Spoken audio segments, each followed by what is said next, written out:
حضرت عبداللہ بن زبیر رضی اللہ تعالیٰ عنہ ابھی بچے ہی تھے۔ ایک دن گلی میں بچوں کے ساتھ کھیل رہے تھے کہ اچانک ایک شخص کے ڈانٹنے کی آواز سنائی دی۔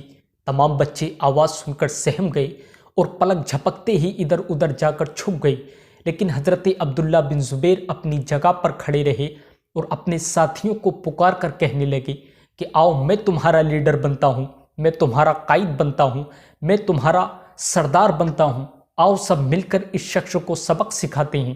تمام بچے حضرت عبداللہ بن زبیر کے ارد گرد جمع ہو گئے اور حضرت عبداللہ بن زبیر کی قیادت میں اس شخص کی جانب چلنے لگے۔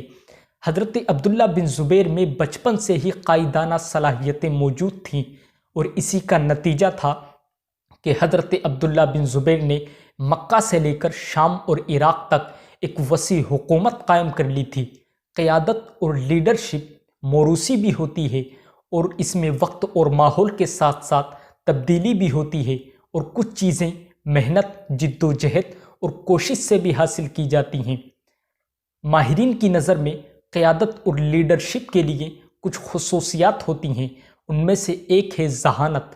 کسی بھی لیڈر اور کسی بھی قائد کے لیے یہ ضروری ہوتا ہے کہ وہ ذہین ہو، لیکن صرف ذہین ہونا ہی کافی نہیں ہے، بلکہ ذہانت کے ساتھ ساتھ نفسیات دانی، معاملہ فہمی، افراد شناسی اور ابلاغی مہارت کا ہونا بھی بہت ضروری ہے۔ آپ نے ایچ پی کمپنی کے کمپیوٹر تو ضرور دیکھے ہوں گے۔ ایچ پی کمپنی کو دنیا کی سب سے بڑی کمپیوٹر بنانے والی کمپنی کا اعزاز حاصل ہے، اور اس کمپنی کو کامیابی کی اونچائیوں تک لے جانے میں اس کمپنی کی سی او کارلی فیورینا کا بہت بڑا کردار ہے۔ کارلی فیورینا کو انتہائی ذہین ترین سی او سمجھا جاتا ہے، لیکن حیرت کی بات یہ ہے کہ کارلی کو ہمدردی اور دلجوئی کے جذبے سے عاری افسر سمجھا جاتا ہے، اور اسی کا نتیجہ یہ ہے کہ اتنی کامیابی کے باوجود کارلی فیورینا کو اپنے عہدے سے ہاتھ دھونا پڑا۔ دوسری چیز جو لیڈرشپ کے لیے ضروری ہوتی ہے وہ ہے اظہار ذات۔ کسی بھی لیڈر کے لیے یہ ضروری ہوتا ہے کہ وہ اظہار ذات کی خوبیوں سے مالا مال ہو، وہ ہنسمکھ ہو، ملنسار ہو، صاف گو ہو اور پرجوش شخصیت کا مالک ہو۔ مائکروسافٹ کمپنی آج پوری دنیا میں بزنس کر رہی ہے۔ اسٹیو بالمر اس ملٹی نیشنل کمپنی کے 14 سال تک سی او رہے، لیکن اچانک 2014 میں اسٹیو بالمر نے مائکروسافٹ کمپنی سے استعفیٰ دے دیا اور خود اپنی کمپنی لے کر میدان میں اتر آئے۔ آج اسٹیو بالمر کا شمار دنیا کے چند مشہور ارب پتیوں میں ہوتا ہے۔ اسٹیو بالمر کے بارے میں ماہرین کا کہنا ہے کہ وہ ہنسمکھ ہیں، ملنسار ہیں، صاف گو ہیں، پرجوش شخصیت کے مالک ہیں اور اظہار ذات کی تمام تر خوبیوں سے مالا مال ہیں۔